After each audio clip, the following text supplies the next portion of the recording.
I welcome you all to the CPE event, which will enlighten us on the process and steps to become member of ICAEW through the pathway route under mutual recognition agreement between ICAEW and ICAI.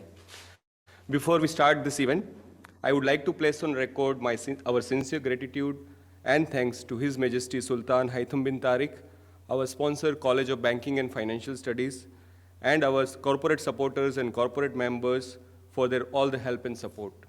Also, it is my pleasure to inform that our Sohar team has joined online and attending this event virtually from Sohar. Now, may I request all to rise while we play the ICI motto song. Thank you so much.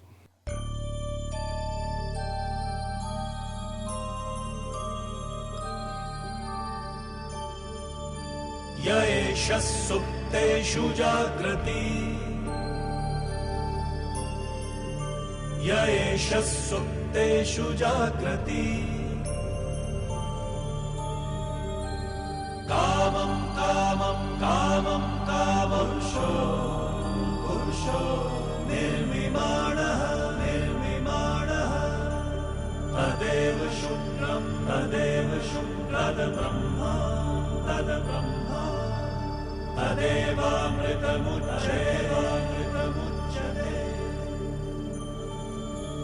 तस्मिन् लोकः शतः सर्वे तदूनात्यपि कश्चन एतद्द्वैता एतद्द्वैता एतद्द्वैता एतद्द्वैता एतद्द्वैता एतद्द्वैता.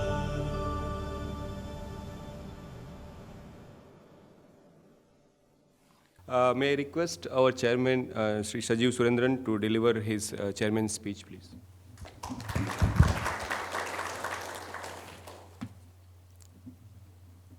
Good evening, Mr. Doe from ICAEW, Mr. Giridhar, CFO, NBO, dear members. 3 years before, when ICAI signed an MOU with ICAEW on pathway program, this was not properly reached out to the members through an event, especially in this region, or even at least Muscat chapter. So when I got an information from Mr. Giridhar regarding the visit of Mr. Dow to Muscat this month and proposed to have an event to educate or probably to communicate to the members about the program, it was well accepted, and the MC decided to conduct an event to motivate or to communicate to the members about the program. That proposal entered today's evening. Thank you so much for joining this day, and I hope we know there is a road. When there are proper signages, the travel is more easy. I hope this event is going to be the signages on the pathway route to make it so simple and easy. Thank you so much, and thank you Sohar team for joining today. Thank you. Thank you, Sajeevji, for your speech. May I now please welcome CA Unmesh Bhome for introduction of the speaker. So I'm really honored to introduce our main speaker for the day, Mr. Doug Withington. I hope I pronounced it right. Doug has over 10 years experience in growing the international activities of professional accounting organization through business development, global partnerships, and relationship building.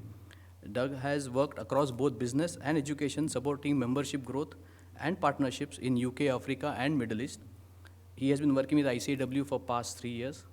Doug has a BA Honours degree in Classics from Dexter University and is studying towards ICAEW BFP.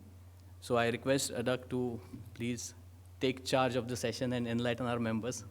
Please be on the stage. Okay, good evening, everyone. And thank you for such a warm welcome so far. I'm looking forward to sharing some information about ICAEW and also, of course, the Pathways route to membership. Before we start with that, obviously some thank yous. Thank you very much for the invitation to come and speak this evening. Thank you very much, of course, to Sajeev and the whole of the Muscat ICAI committee for being so welcoming and helping us arrange this joint event.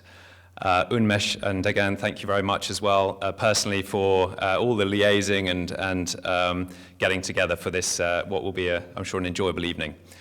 Giri, of course, thank you to you for welcoming me and having known each other for a couple of years now. It's good to finally properly connect. So, we should have some slides, which I will start off. A little bit, obviously you've had the introduction, but I came over from Dubai this morning, so we have an office in Dubai, ICAEW. So it's great to be here in Oman. I've heard very good things about Oman, and that's been confirmed by everyone I've spoken to briefly this evening. Very different look to Dubai, but it is good to be here. So let's have a quick look at what we'll be covering this evening. So we're going to have a brief introduction to ICAEW. So I'm sure you're all familiar with the Institute and who we are, but we can just have a brief look at some of the key facts of ICAEW, and also then some key facts around pathways. So we'll move on to pathways, of course, what you need to know, the essential things, and importantly, why people do pathways, and also what you can do after today if you're keen to proceed. So hopefully, once I've shared the information, there'll be some interest from people, and we can, of course, talk about that a little later on. But I'll give you some of the practicalities today. And then, of course, Giri is going to very kindly join me towards the latter parts of the presentation to share some of his insights for being a joint member of ICAI and ICAEW. So, we obviously started out the Institute back in 1880, some time ago, and as the name indicates, the Institute of Chartered Accountants of England and Wales. So very much that was the beginnings, but of course things have moved on quite significantly from then, and whilst we have the bulk of the members and students in England and Wales, we are very much a global brand nowadays. So that is no clearer than obviously having members across 150 countries. We've got about 190,000 members and students, quite a bit less than ICAI, I think, as I understand it. I think it's about 330,000 members. Is that 250,000? Okay. So we have a global presence. We very much view ourselves as a world leader in terms of accounting and finance, and the membership is growing rapidly, particularly through pathways globally. So we have a lot of new members coming in South Asia and the Middle East who are predominantly coming in through the pathways route. So we're also one of the founders of Chartered Accountants Worldwide, and our chief executive, Michael Itzer, is the chairman of that. And also worth noting that the office I work in, which is in London, Chartered Accountants Hall, that building, of course, if you become a member and you're in the UK or in London, you'd always be very welcome there. There's facilities you can use there, or come and see me and we can have lunch or something. But we also have the office in Dubai, which looks out for the interests of our members and stakeholders across the Middle East. So moving on from that nicely in terms of ICAEW's regional activity, we have about, the office there, has been in Dubai since 2009, and we have a staff member in Saudi Arabia as well. We've got about 1,250 members across the Middle East. So to be honest, obviously the bulk of those are in the UAE, but as I say, particularly through pathways, the numbers are growing across the Gulf region. So we've got a number of students. Those students, when we refer to those, are doing the ACA qualification. So they're either working their way through the exams at the moment, or doing that and are engaged in gaining their experience at one of our training providers. So training providers must be authorized, and you can see some of the high-profile names which we've got there.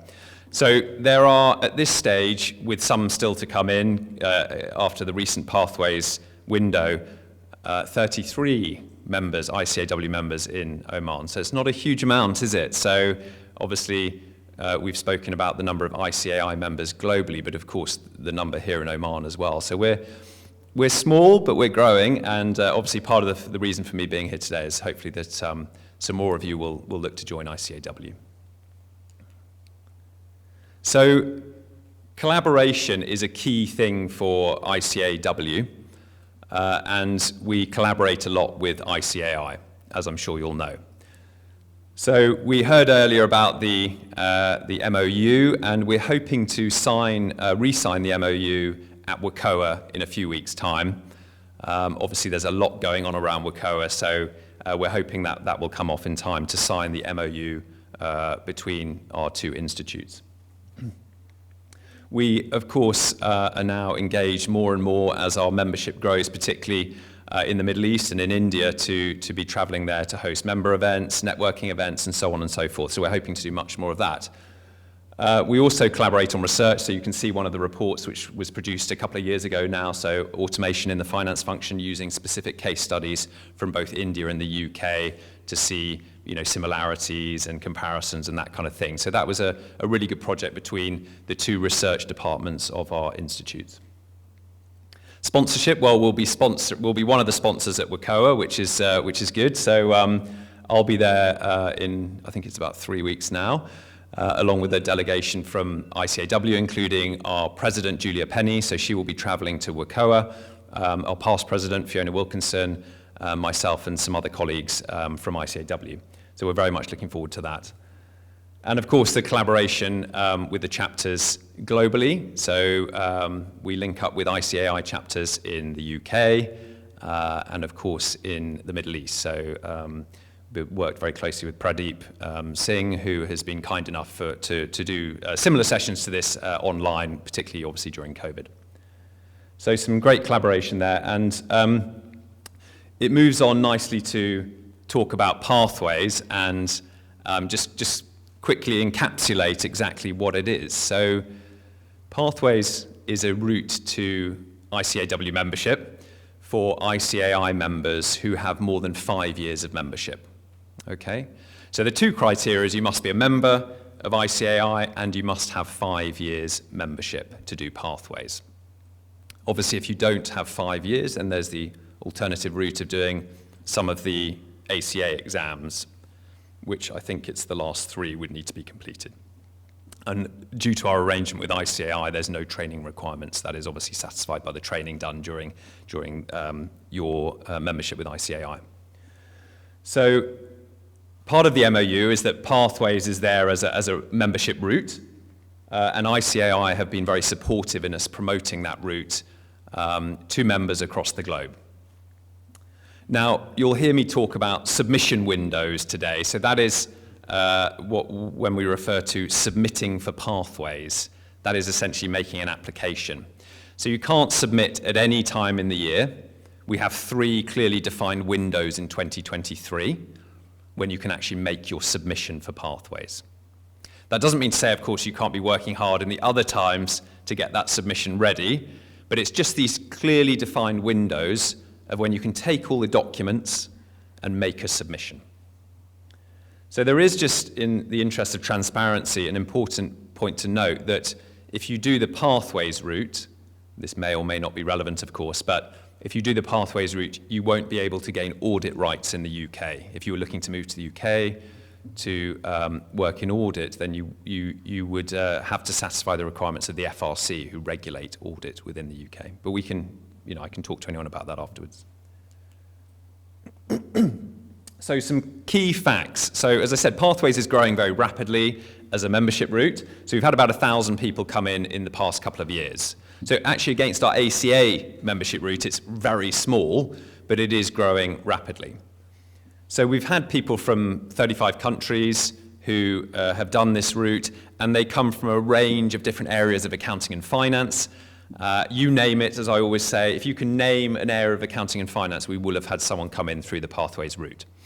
So 35 countries represented, and because you must have that 5 years minimum membership of ICAI, of course we see mid to senior level accounting and finance professionals coming in through this route.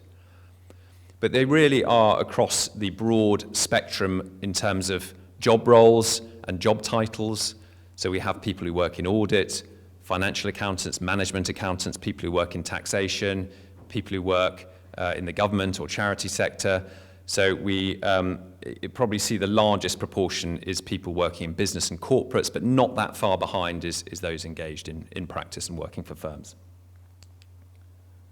So why join? So we'll sort of touch on this theme throughout this evening, and particularly towards the end, as I say, when Giri is kindly going to hopefully be in a position to explain why he obviously joined via Pathways.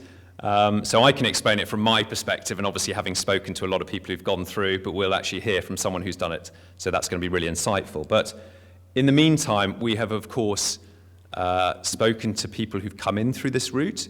We've done some polling, which actually particularly and predominantly has been with ICAI. So when we've done sessions online with ICAI Middle East and ICAI India, we have done polling to see why people would be interested. But as I say, also talking to members. ICAEW trying to say that our membership or our professional body is better than anyone else. It is about saying that these two designatory letters, these two memberships which you can have, can complement each other. So we do see that. We see, of course, the career progression element and also relocation for career. So I've spoken already to some of you about moving from India to Oman, and what we see a lot of is people wanting to do pathways because they want to enhance their career prospects and their ability to move between various locations, whether it's to the Middle East or to the UK or wherever it may be. So adding ICAEW extends that professional profile and network which they have. So we also, of course, have a wealth of support and resources. Of course, you will gain great resources from ICAI, but it's always good, to have more resources or a different perspective, different way of looking at things. And of course, our position, much like ICAI, is that we can provide some really high quality resources and support. And of course, the other thing is the networking opportunities. So I've already said we're a small but growing community here in Oman, of course, but who knows where you will go, who knows where you will end up. But ultimately, wherever you are in the world, whether it be Oman or other places, there will always be a network of ICAEW members. So I often say to people, one of the key drivers is that you will have, of course, your own network with ICAI, and clearly it's a very large network here in Oman, but there is also another network which you can tap into, which would be ICAEW members. So when you become a member, you will obviously enjoy this with ICAI, but also ICAEW will have that. And as I say, if you were to move or anything like that, then you can tap into a new network as you would with ICAI if you relocated. So that is a key benefit for people as well. So we're not going to dive into this in great detail today, obviously, because you can go away, and if it's of interest to you, of course, you can explore the member benefits in much more detail online.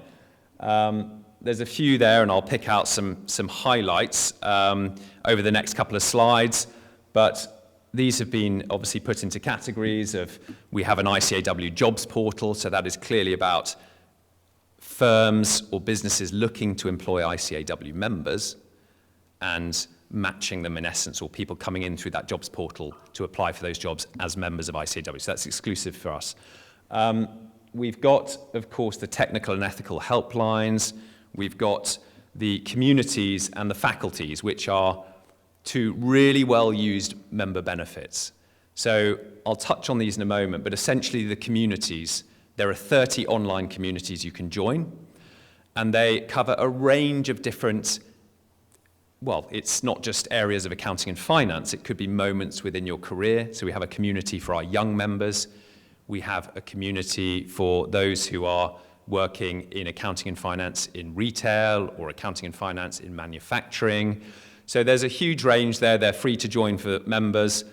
And you can tap into networks of similar professionals. You can share information, knowledge, and of course we share information, knowledge across those communities as well. So they're really well subscribed, tens and tens of thousands of people, members of those communities. And the faculties are actually, there are 7 of them, and I would say they sort of represent some of the main pillars of accounting and finance. So there's a taxation faculty, there's one for corporate finance, one for audit and assurance. So these faculties, we employ experts within these areas of accounting and finance, and we can call upon our broad membership base and experience in these areas so that we can update on regulations, and they do road shows and that kind of thing. So really well used member benefits. So we also have the Insights News. We've got the local member events, which are obviously post-COVID, very important to people. It's so nice, for example, this evening to actually be able to meet in person rather than having done a lot of this online. So there will be plenty more of those.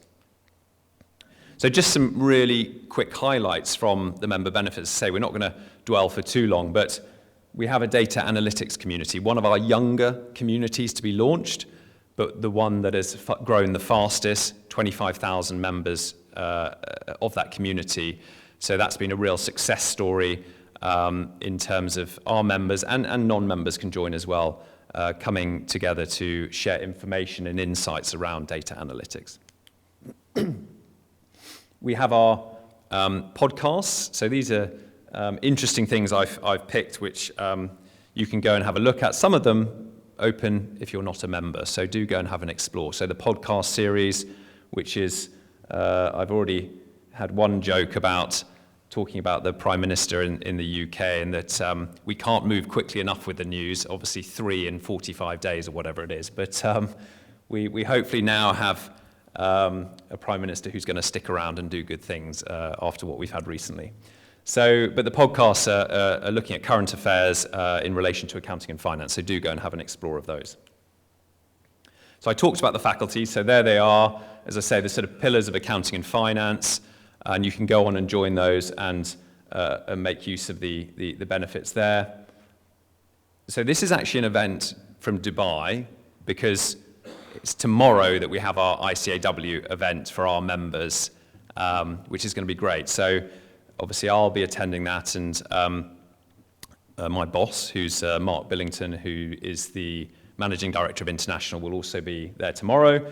So we're going to hopefully get as near enough of our 30-odd members to come together tomorrow evening and obviously have a networking event. So that is just an indicator that, if you do choose to join, we are, as I say, increasing these events and looking after our members no matter where they're based. So that's something I'm very much looking forward to tomorrow, to talk to and meet a lot of our members. But as I say, this is just an example of an event we would have. So we had a dinner in Dubai earlier in May. So we'll move into the second part of the presentation, really, which is the practicalities around pathways. So what you need to do if you want to do pathways. So those practical next steps that you can start tomorrow if you want.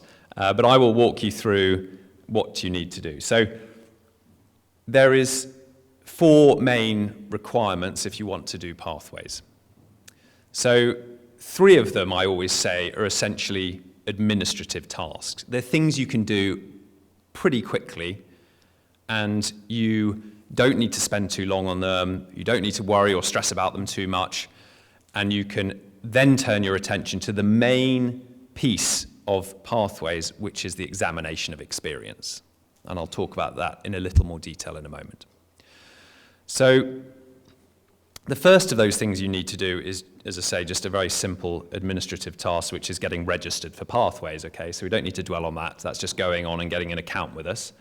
So once you've done that, that registration will allow you to actually submit for pathways.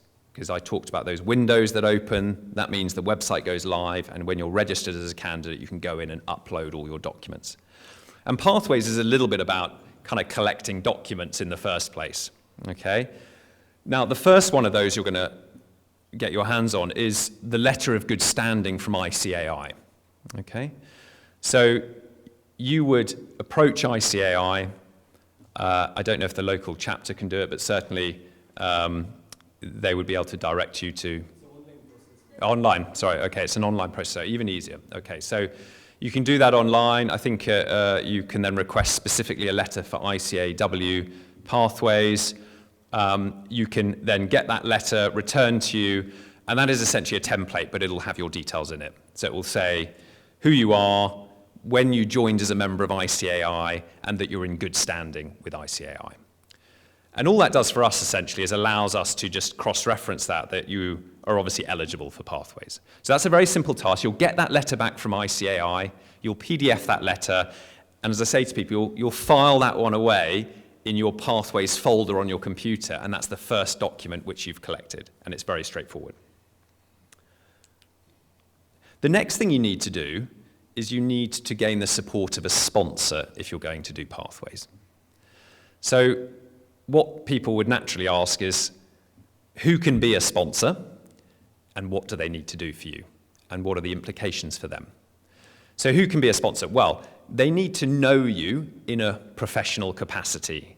Okay, that's quite a broad thing to say, but it could very much likely be that it's someone who is a fellow member of the Muscat chapter, okay, or is based elsewhere in Oman who is an ICAI member, and you know.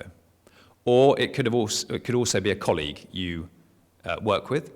It could be a client even. It could be someone you did your training with, someone you sit on a committee with. They just need to know you in a professional capacity. So that's the first thing they must do, is know you. The second thing is they must also be a qualified accountant. So not necessarily specifically from ICAI, but that is going to be the most likely scenario, I would have thought. But you could, if you know an ACCA member or an ICAEW member, then they can be your sponsor as well. So it doesn't have to be someone from ICAI, although of course I expect that it most likely will be. So when you found that person and you've approached them and said, will you kindly be my sponsor for my Pathways submission? Of course they're going to say yes. What do they then need to do? Well, they need to do two things in essence. The first is they go and do exactly as you have done and themselves go and get a letter of good standing from their professional body, let's say ICAI, okay? So you go and get your letter, you receive that back, you PDF it, your sponsor goes and gets their letter, they receive that back, they send it to you as a PDF, and you now have the two documents for your Pathways submission. The other thing the sponsor must do for you is they need to complete the sponsor form, which is on our website, very easy to complete, will take them not long at all, and that is essentially saying they know you, they're happy to sign off on your submission and support it, okay? And of course, one of their obligations in doing that, which you would expect them to do and want to do, is that they will need to, of course, look over your submission before you put it in, so they can satisfy themselves that they're happy to sign off on it. It's really minimal work for the sponsor, okay? But those are the two things they need to do. The letter and the sponsor form, both of those they send to you, and you've now got the three documents, your own letter of good standing, your sponsor's letter of good standing, and your sponsor form, okay?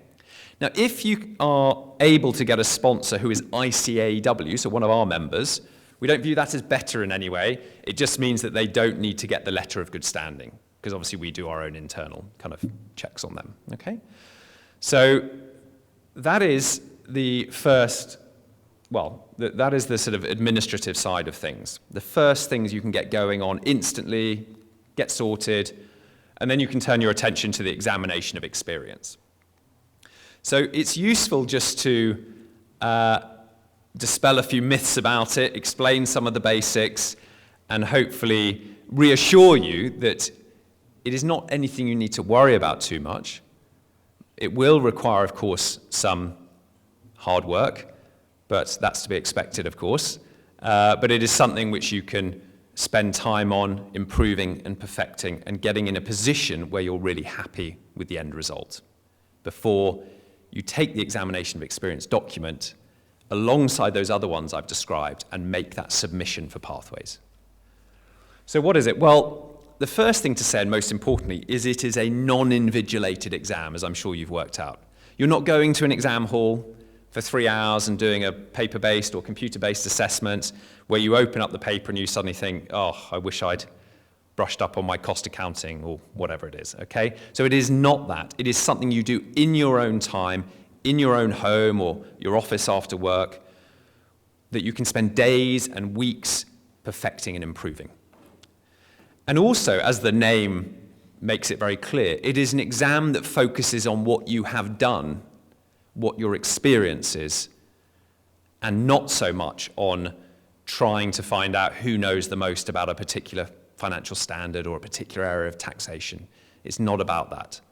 You will, of course, reference technical things in line with what you've been working on, but this is more about the examiners learning about your work experience. And what it is in terms of the actual examination is 5 questions. Those 5 questions are not a secret, okay? They are on the website all the time, and they don't change from submission window to submission window.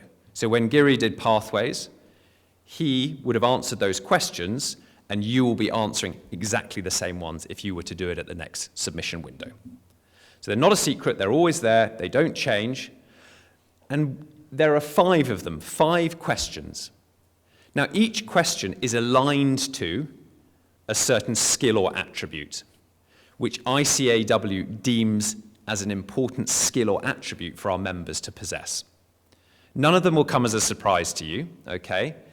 But the questions are each aligned to one of these skills. Now, how you're going to answer the question is by showing in your answer that you have a specific example of where you've displayed that skill or attribute in your recent work experience. So you're going to look back over your past 5 years of work, no further back than that, okay? We want to know about recent experience. So you'll look back over the last 5 years, and you'll pick from that specific examples of where you have displayed that skill or attribute that the question is asking, okay? So we'll have a very brief look at the questions in a moment. Today is, of course, not about diving into the detail of the questions and that kind of thing, but I do run further sessions which do explain that and can support you in that. But you'll see on the right-hand side there, that might be the bit that's worrying you slightly, is that the total document is about 4,500 words by the time you've finished with it. Okay, it sounds quite a lot. I mean, you know, we're talking what, sort of mini dissertation length, I would suggest, if we were to translate it into sort of academic situation.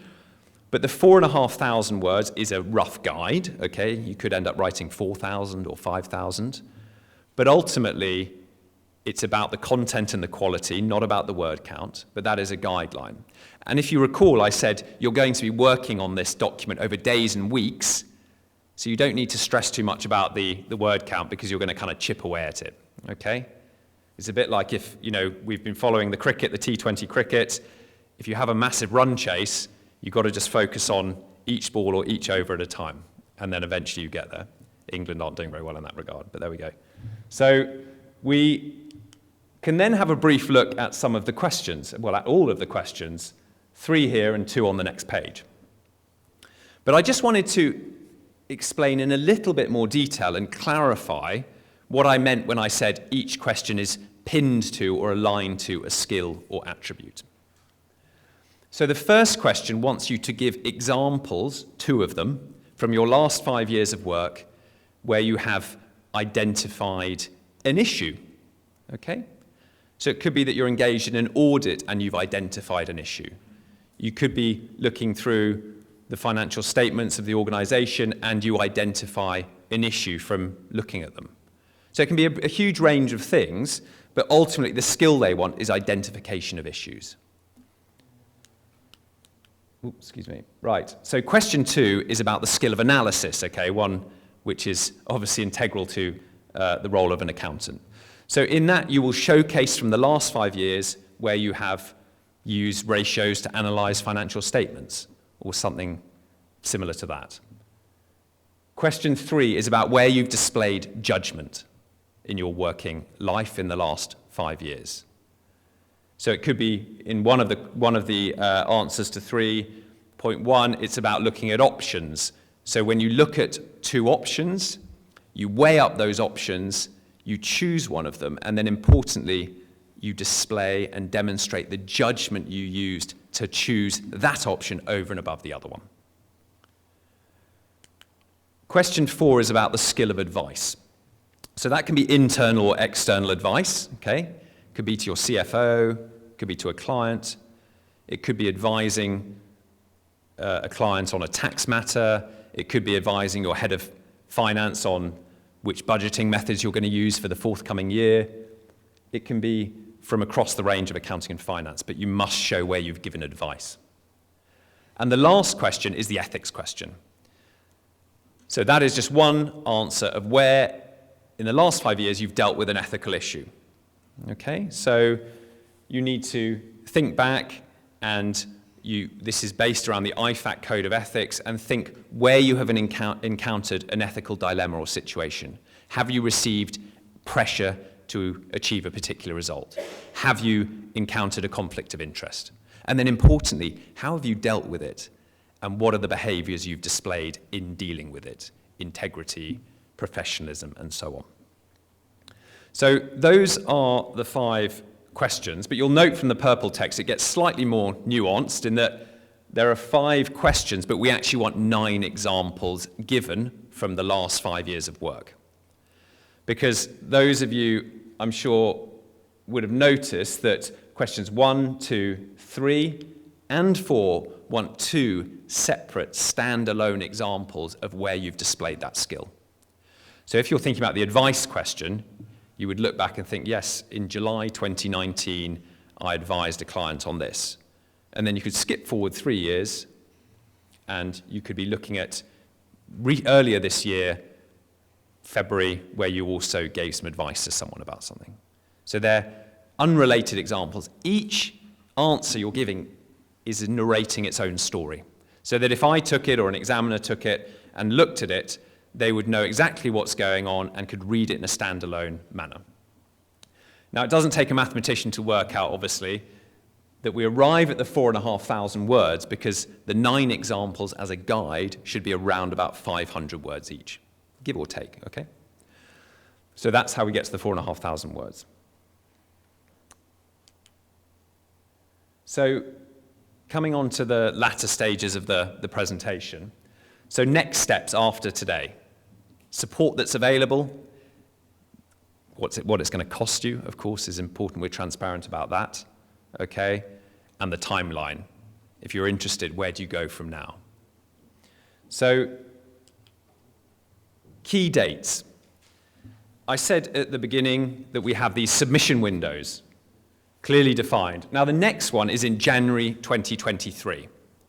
So, the window, or the website, if you like, goes live on the 9th of January, and it closes on the 18th. And it is during that time, when you take all those documents, letter of good standing, sponsor's letter of good standing, sponsor's form, examination of experience, completed document, and you would upload them through the website and do what we call make a submission. Okay? So we're really well positioned today, if you're interested, in starting out on the journey to make that deadline. There is, I'd say, at this sort of time in October, probably the second half, we're in the kind of sweet spot in terms of if you're keen to get on with it, ready to go, then it's the perfect kind of timing. So we're obviously on the left-hand side. You're going to register as a candidate. We have a WhatsApp group, which you can join if you want, no obligation. There's about 180 people on it at the moment from across the world, and it is where I can share information and support and so on.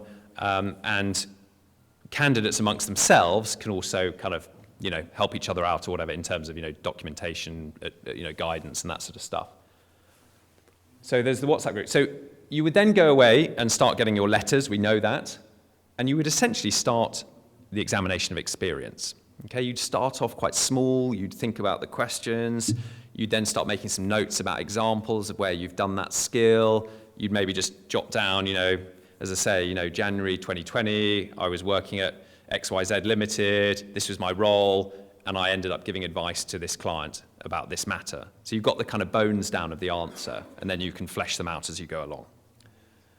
So then you complete the examination of experience prior to the 9th of January. I say that, some people, we were talking earlier, someone about deadlines for making submissions and filings, and saying how everyone leaves it till the last minute, and Pathways is no different. So we get 70% of the submissions in the last 2 days, okay? So, of course, you can work on it right up until the last minute, and then you can make your submission. And then the results come out in April. So actually, if you think about the timeline, from today until potentially becoming a member of ICAEW is about 6 months, which I think is pretty rapid, okay? So obviously, if you're invested in doing it, we say the examination of experience, if you were to sit down and write it in a working capacity, it would be about 2 to 3 working days. Okay, Giri can corroborate that later or not, as the case may be. But people, depending on different personalities, because I see this all the time, some people like to revisit it all the time, and sort of make amendments and tweaks and all that sort of thing, which is absolutely fine. Now, the cost. Now, it's lovely to be here to talk to everyone today and to meet everyone, but Pathways is not a hard sell, okay?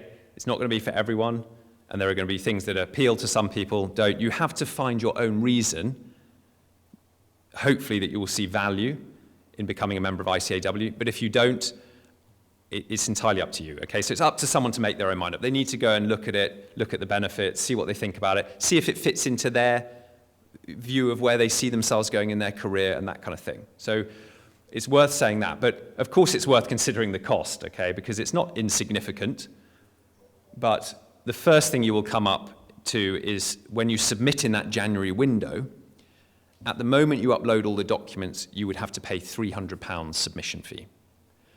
Now, I like to say to people that if people obviously complain about costs of membership and all that sort of thing, and that's fine, but actually for that payment, that £300, your examination of experience script will be marked at least twice, if not 3 times, by our examiners who are qualified ICAEW members, and they don't do the marking, unfortunately, pro bono.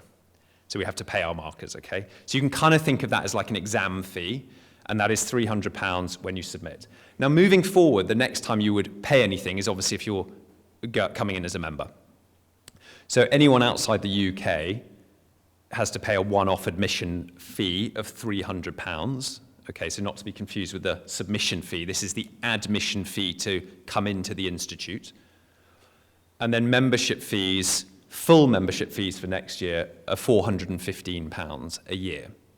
Now, we do have graded membership fees depending on earnings. We don't do it geographically, we do it on earnings, okay? So that membership fee cuts in half. I can't remember the exact amount, but it's for those earning between £30,000 and £35,000 sterling. I can't work that out in Omani Rials, but £35,000. If you earn under roughly that, then the membership fee cuts in half, okay? So those are the fees, those are the costs. So I hope that's clear. So last couple of slides. So the website is not perfect, okay? But it is there and it's got a lot of useful information. It's got some really good support, but of course I can be support as well. Part of my role is not just going around promoting Pathways, it's actually engaging with people, getting to know them, if they want to do Pathways and if they want some support along the way. And I don't just mean supporting them by saying, come on, you can do it, you can get there, okay? It's actually more than that, within an ethical framework, of course. It is about people sitting down, writing their answers, and me being able to give them some pointers, a little bit of help, and ensure that they are understanding what it is the examiner is looking for in the answers. Because that's what this is about, okay? It's about knowing how you can address and how you can showcase those skills and attributes you have. So the website's there, as I say, lots of good stuff. We've covered a lot of it today, so I've done some of the hard work for you, okay? But there are some certain areas I'm going to try this out now, actually. There we go, first time. Support with your application. In there is the page you're going to use a lot. There's actually the template for the examination experience, the sponsor form. We've got some sample scripts of previous successful answers from candidates, which we're uploading the latest ones at the moment. There's an examiner's guidance document. There's loads of good stuff there, but I can always point you in the right direction if it's not clear. So last slide from me, before we're going to hear from Giri. We're going to just quickly talk about what everyone likes to know, which is how many people are successful, okay? So at each window, it's about 60%, okay, who are successful. So I always jokingly say that if I said to you it was 10%, you'd all run out the door and say, that's way too hard, okay? But if I said 90%, then you'd probably be thinking, that doesn't sound like a particularly robust examination, does it? So whilst there's no science to it at all, when I say 60%, people kind of think, yeah, that sounds about right. That kind of sounds where it should be, okay?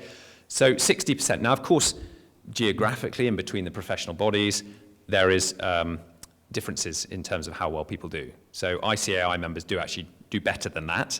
Okay, you'll be pleased to hear, but maybe unsurprised. But it's around 60%. Now, if you pass, you can come in, as I've said, as a member when the results come out. If you don't pass, because not everyone can, unfortunately, then you can resubmit, okay? So that is just going through the process again, but you only resubmit the answers that you fail, okay? So that is how that works. You get the results via an email, everyone gets them on the same day, and then it all goes crazy, you know, because some people have done very well or not or whatever, but that is what happens. So on that note, that's the end of my slides. I thank you very much all for listening, but as I say, we're not done yet. We've got the more interesting part coming now, but I think that's me done for, yeah.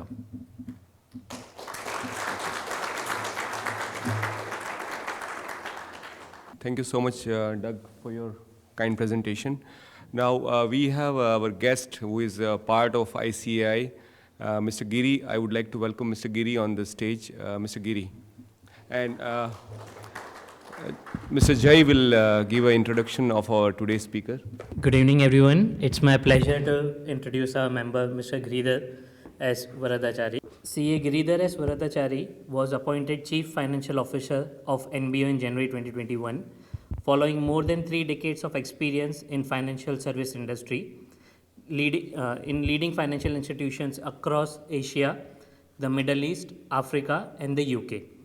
Giri worked with Ernst & Young in Bahrain before he joined Standard Chartered Bank, where he worked for 2 decades across the footprints in Asia, Middle East, UK, and Africa.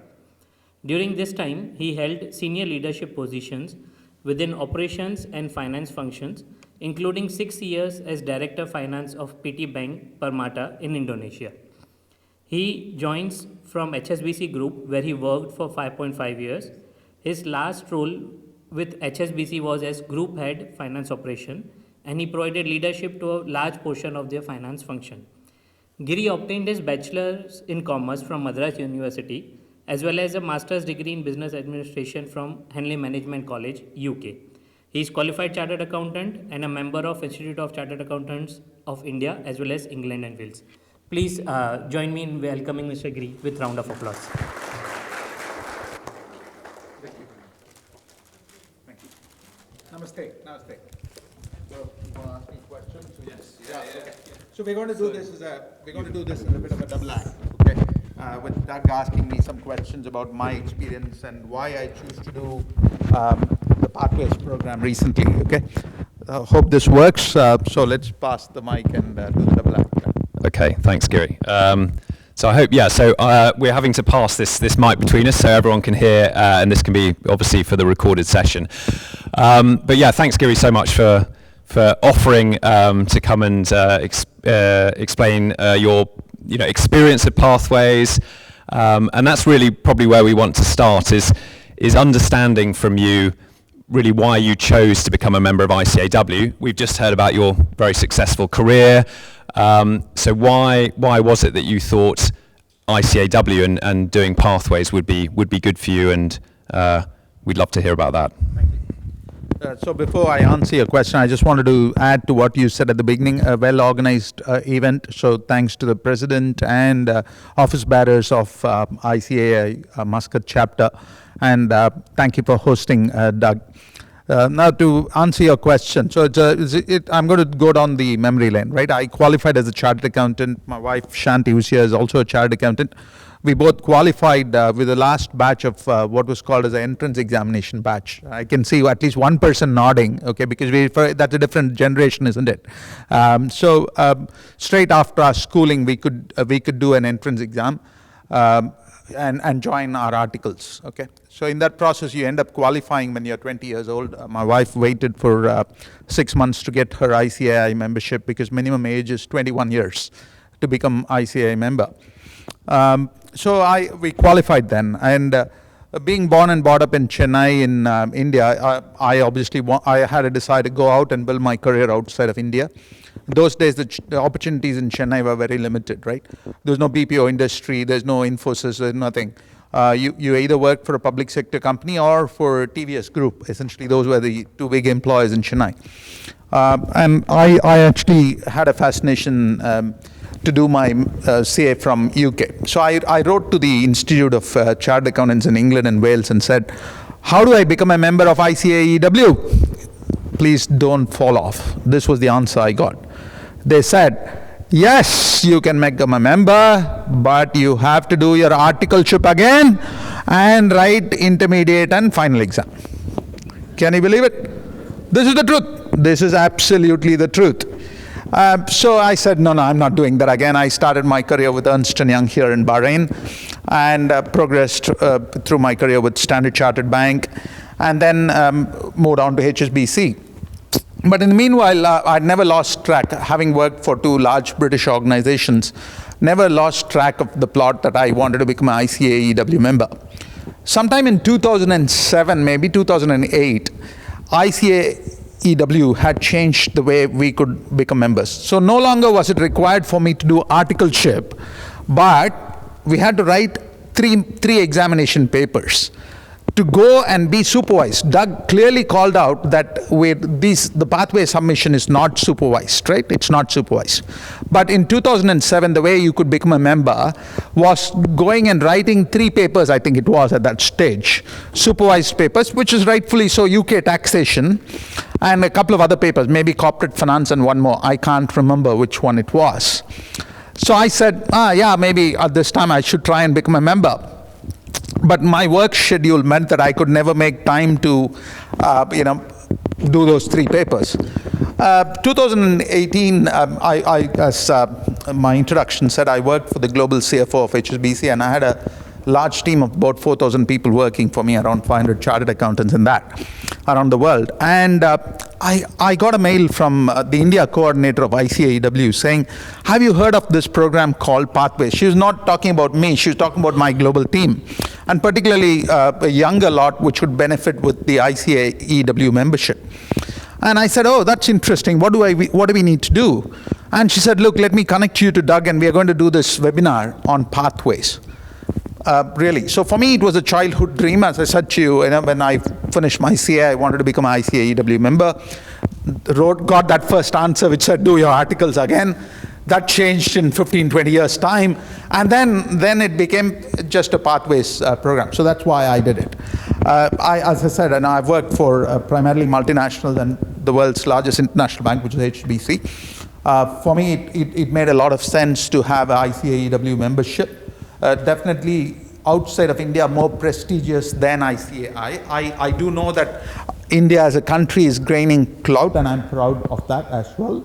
We are gaining clout in terms of what we are doing and the positions that we hold. I was a member of the Global Finance Executive Committee, which meant that we have 7 of us, including the finance director. We used to call ourselves the Fab 7, managing an 8,000 strong finance function. Pretty senior, right? You're Lord and Master, literally. We do hold prestigious positions. So our cloud, the Indian cloud community's cloud has increased. You see CEOs, and of course now Doug has got an Indian origin. I can only say Indian or Asian origin prime minister there. By no stretch we should call him an Indian, right? But I think I personally believe that ICAEW definitely gets more recognition than ICAI. That's a long answer to your choice, but I just wanted to share that how this has become easier through the route, rather than do your articles, then write 3 supervised papers, to submitting an examination of experience, which is fairly straightforward. I found the process fairly straightforward, but let me pass over to Doug at this stage. Thanks, Giri. And I hadn't realised the engagement with ICAEW had been such a long one. But no, you're right, I think, in saying that Pathways has opened up that option, I think, to a lot of people. So that's, I suppose, part of its popularity as well. So obviously I talked a bit about the process in terms of what you need to do. It'd be good to hear your insights on your experience of the process, and also, I think, to reassure people, perhaps, hopefully, that there is support available as well throughout that. I'll do that, and I won't be so long-winded as I was for the first question. So look, my experience of Pathways, as Doug set out in those slides, it's a fairly straightforward process, right? I think you answered that it's an online thing to get your certificate of good standing. I've always had a thing that, dealing with ICAI is not easy, but it was fairly straightforward. I looked up, they said, all you need to do is go to the website and put in a request for good standing. That came through literally in 2 days or something like that. I can't remember. Very, very straightforward. As long as you're up to date with our membership fees, which I think most people are, fairly straightforward process, right? CPE requirements, all that's fairly straightforward. Then came the sponsorship requirement. For me, that wasn't a problem. I kept working with ICAEW members all the time. The global CFO of HSBC is an ICAEW member. I just told him, listen, I'm doing this, I want this, no problem, form sign, right? The process, the Pathways examination of experience, that's an interesting one. And Doug does conduct a little bit of webinars, Doug, don't you? In terms of what we've got to focus on. 5 questions. Identification of an issue first, right? What did we identify? It could be a wrong booking of an account, could be, taxation, could be, a product not making enough money, and you identified that. Fairly straightforward in all our lives, whether we're working in a professional services firm or in the industry. I think we all do that day to day, right? I was talking to the person from the cement company just now. Day in, day out, we are identifying those issues. It's about articulating that in 500 words. Right? They are looking for specific skills around your ability to identify an issue, your ability to analyze an issue, right? Fairly straightforward, I found the process. And the ethical issue is very close to our heart. We're all dealing with ethical issues day in, day out. So for me, I didn't think it was particularly difficult. What is difficult is, what I found difficult was condensing it within 500 words, right? You don't want to exceed the word count. 500 words means one A4 sheet. For every question or every part of the question, you do one A4 sheet. Of course, I had a privileged position of having a chartered accountant at home reading my answer and helping me with that. So it was much easier for me. But if any of you want informally me to support you, I'm more than happy to do that. And I chatted with Doug a couple of times, and remember, if you just look at the question and read it again and again, identification, analysis. If we focus on the key words in the question, then I didn't think the process was anything strenuous at all. Of course, I must admit, I didn't do it in 3 days like Doug said or anything like that, right? I did take my time, I did cut, paste, and having done an MBA and submitted my dissertation, I was particular about the language that I used, and those skills are pretty helpful. But I will reassure once again, the process is fairly straightforward. The administrative process, thanks to technology, is also very easy. All you need is write to ICAI. There's an email that they've got, good standing email. They're very good. They're very prompt in turning around the good standing certificate. Sponsor letter. The sponsor, in theory, has to read your submission as well. That's where the issue comes in terms of they knowing what you do, because that's ICAI EW making sure that what you have written is your set of experiences, right? Because it's unsupervised examination. It's unsupervised examination. You don't want to be saying, nobody would do it. I'm just giving an example. Taking my paper and submitting as your experience. Therefore, the sponsor should ideally read through your submission as well and say that he or she knows you professionally. But I reassure you once again, fairly straightforward process. at all. But Doug, I had a question. You've increased the submission windows to 3 times. I don't think that was there 2 years ago, isn't it? Yeah. So maybe you want to talk about the absolutely. windows. Yeah. Thanks, Gary. Yeah. So previously we had 2 submission windows. So in 2023 we will have 3. So it just reduces the lead time, for people who are interested in doing it. So we've tried to smooth it out in that regard. And I think just to touch on that point, Gary, I think it's a good one that, with the examination of experience, it's of course setting aside the time, focusing on those skills, and then, looking for the support as well. So, as Giri said, I run some sessions on support for the examination of experience, and how we got to know each other was that, as you said, we'd had a couple of calls one-to-one where we could talk about, the examination of experience and pathways and so on. So, at every window there are a couple of handful of people who I engage with in that way, and it's always great to keep those friendships going. So I think we've talked about the examination of experience. So it's really how you see, and you've touched on this to a certain degree, ICAEW sort of assisting you in your career or supporting your career. You've mentioned a couple of UK organisations. That's probably a big thing, isn't it? But be interesting to hear about that. Yeah, look, I'll repeat in a little bit of shorter manner what I said, right? ICAI is definitely gaining recognition around the world as we move. And, when I was speaking to Sumesh, he talked about the number of chartered accountants here and talking to us about 60% of the private sector being run by us, right? That's a big number, right? And really proud when I heard what he said. Having said all of that, I think, there's still a broader recognition to an institute which has been there around for longer than ICAI, which is ICAEW. That was my preference. And as a person, I've spent a majority of my working career outside of India in different markets. So for me, when we were in Ernst & Young and way back in mid 90s, they were very reluctant to make people with I shouldn't say reluctant, it was almost zero that chance that an ICAI member would make to partner, right? That changed subsequently in 2000s. They did change it, but still I think they'd find it more easier even in the Middle East to make a ICAEW qualified or a member partner to sign financials, is my perception. So I may be wrong, and I've been back in the Middle East only since start of last year, and the person who signs my accounts is probably an ICAI member, which is fine, is right. We are a professional body, but I still think that and particularly for those of us who are aspiring to careers in the West, then I think the membership definitely adds a lot of value. As Doug said, these are individual choices we make depending on our career. For example, if the choice is that I'm going to spend the rest of my working life in Oman, yeah, maybe that doesn't, and particularly if you're working for a local firm, then maybe your choice is that it doesn't add a lot of value to me. But for me, look, reinventing myself is very important for me. If we don't reinvent ourselves as human beings, then we perish, right? So even writing the examination of experience, it was a good thing to reflect on and reinvent. What I also like is the member support area that's available. The ton of material that is available, to research on is world class. It's simply world class for me. If I'm researching on an accounting issue, I find the support much more accessible. And as I said, I had a very privileged position to work for one of the largest banks in the world, right? So my chief accounting officer, for example, was a person on the IFRS committee, financial reporting standards committee. So when you're dealing with such people and you want to talk sensibly, the research material available there is simply world class, I think. So those were some of my inputs there. That's great. Thanks, Gary. So I think actually we probably concluded the Q&A. So thanks so much.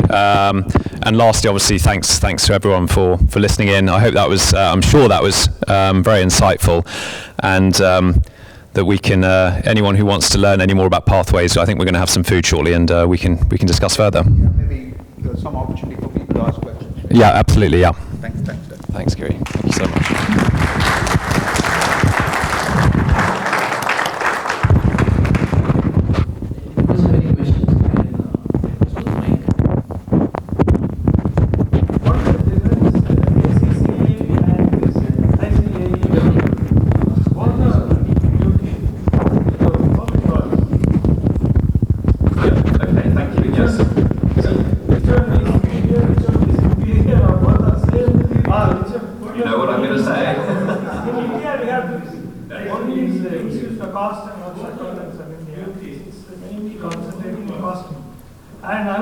Yeah, okay, thank you. Yes.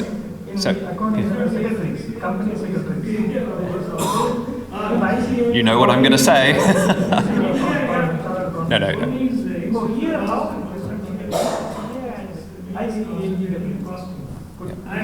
Yeah, certainly, thank you. So just to repeat for those dialing in, so the difference really between ACCA and ICAEW was the question. So I think, as you rightly pointed out. Yeah, certainly, thank you. So just to repeat for those dialing in. So the difference really between ACCA and ICAEW was the question. So, brilliant. So I think, as you rightly pointed out, so two global professional bodies, both headquartered in the UK. And in terms of qualifications and things, relatively similar. Okay, so I don't think there's no point me standing here and saying there aren't similarities between the two professional bodies.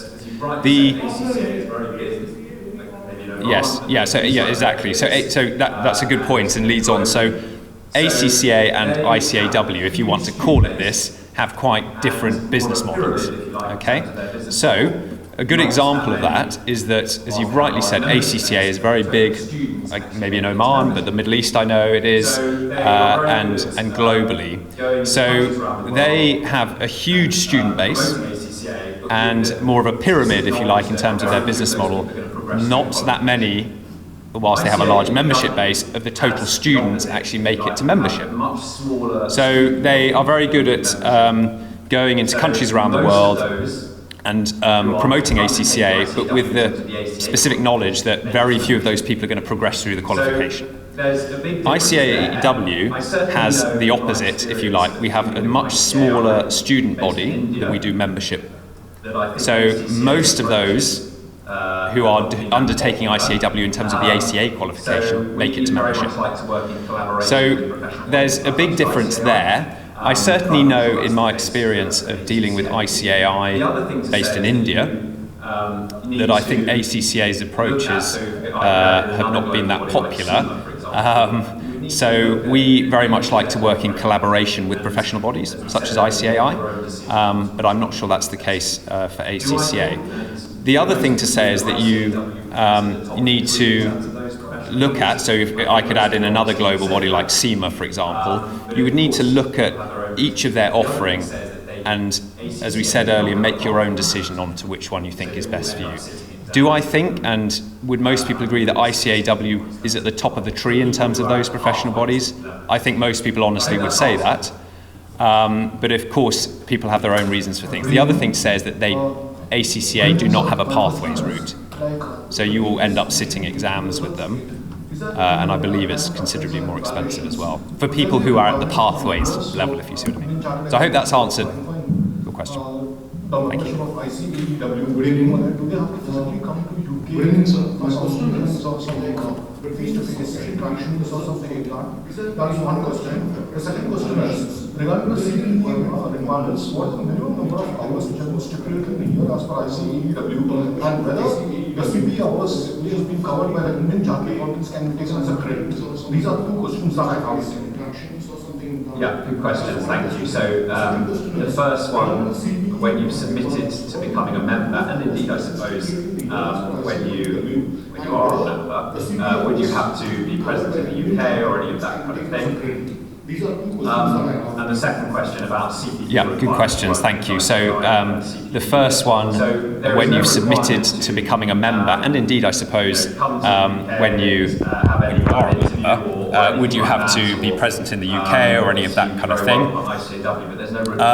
And the second question about CPD requirements, or as ICAI CPE.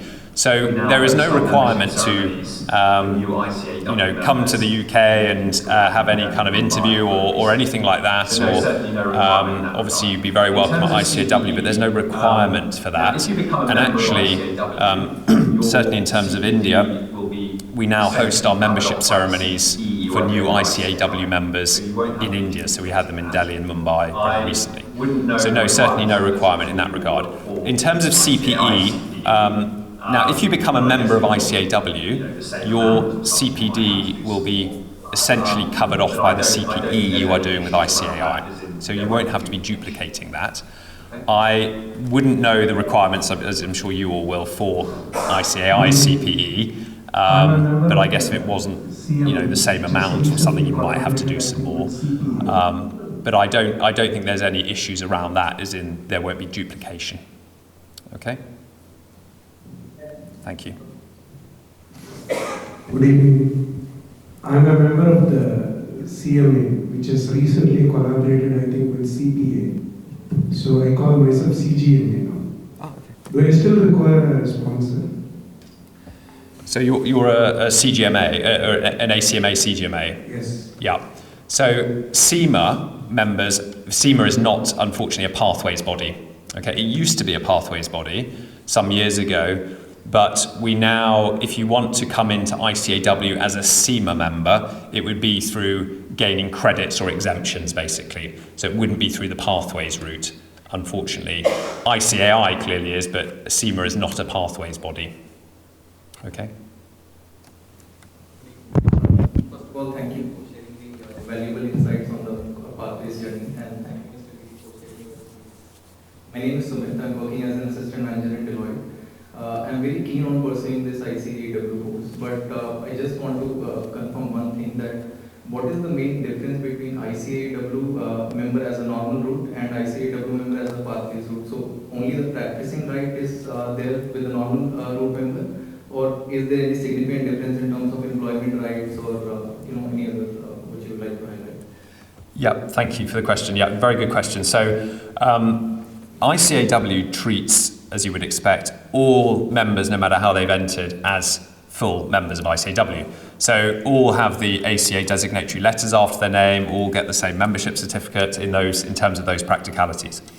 So the difference would be in the fact, clearly, that you wouldn't have done ACA exams if you come in through this route, or training.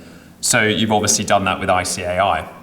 So the situation in terms of what you can and cannot do is, as I've said, you won't gain audit rights in the UK. You can practice in the UK if you've done pathways. So you can do all the other functions of a practicing accountant with pathways, through pathways. In terms of, again, I can only speak from experience of speaking to some joint members. There was a gentleman called Shreyas who works for Deloitte in London. So he's an ICAI member. He's essentially moved to London to work for Deloitte. I think he had come via Dubai, actually. And he did pathways.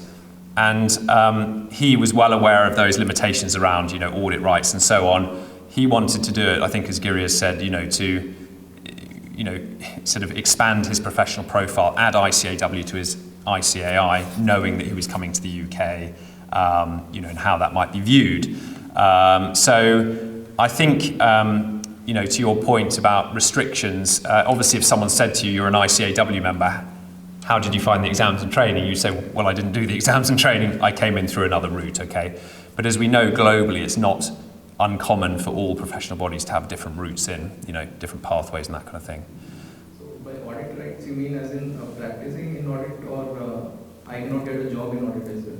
You wouldn't be able to sign audits, so it's signing rights, being an RI, but in terms of working in a firm or being engaged in any kind of practice is absolutely fine. So you can gain a practicing certificate on coming in as a member if you require it via pathways. So obviously those who need practicing certificates are engaged in public practice and have clients or in the UK or EU, or are based in the UK or EU. Okay.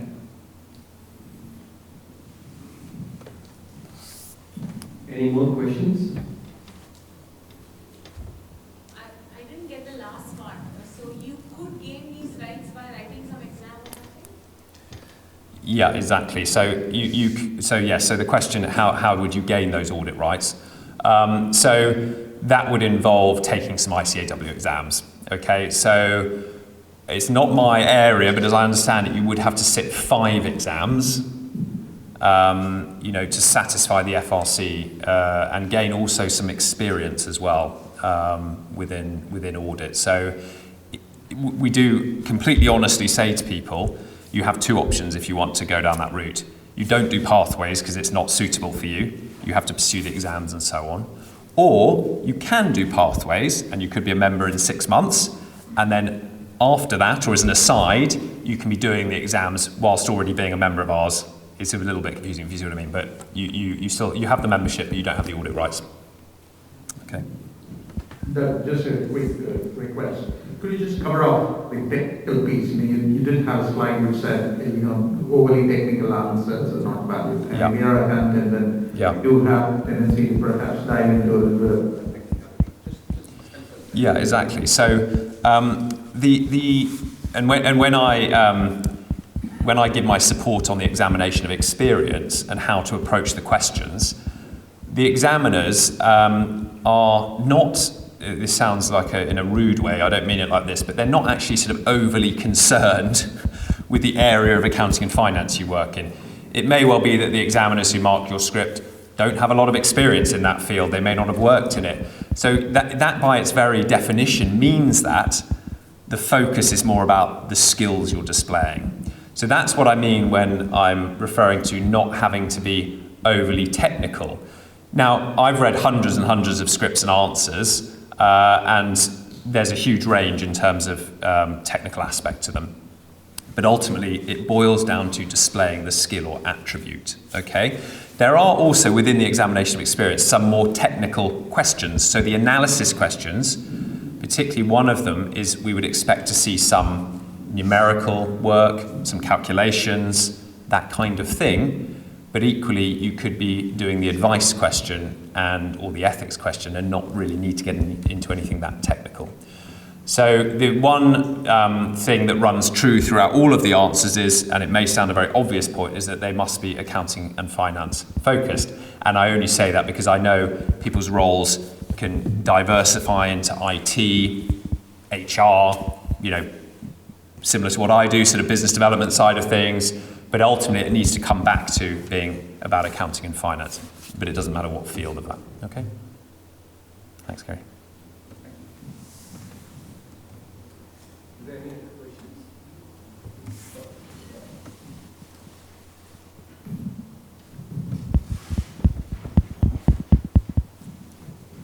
Hi, this is Dinesh here. I have cleared my administration qualification from CISM UK, Chartered Institute of Securities and Investment. So do we have any affiliation with that particular institution? Any recognition for CISI when it comes to ICAEW membership to the... Yeah, thank you. They are not a pathways body, no. So there will be, again, I'm not able to give you the number of credits, but they will gain credits against the qualification. But I don't believe there's any sort of MOU with them or anything like that. So it would be a case of gaining credits, doing some exams, and so on for that route. Okay. Thank you. Anybody else? Any questions? Any more questions? No, I'm sure everyone's hungry, so we can leave it there. Okay. Of course. This is the end of the session. May I request CA Saji, our chairman, and CA Mr. Giri for felicitation of our speakers.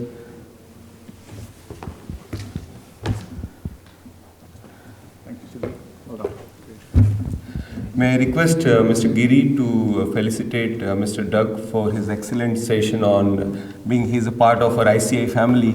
So it will be our pleasure.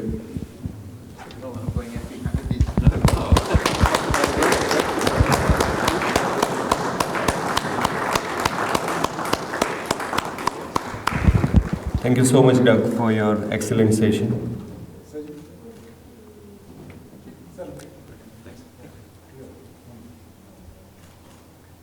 May I request CA Sajiv to felicitate CA Giri for his session, his participation.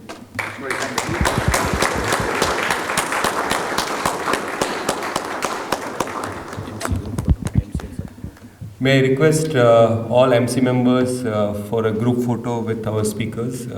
All MC members, please. Thank you, Mr. Giri, for sharing your experience. I think with this, the picture was more clear to the members, especially how difficult this program was before. From your words, it was very clear. Thank you so much. It was really nice listening to you. I'm sure more than 50% of us will be on the program.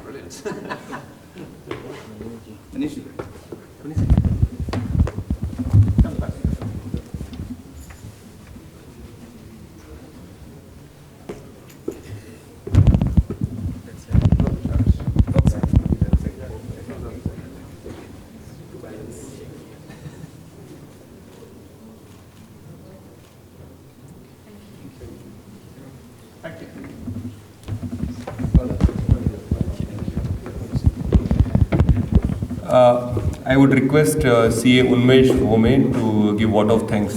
CA Unmesh.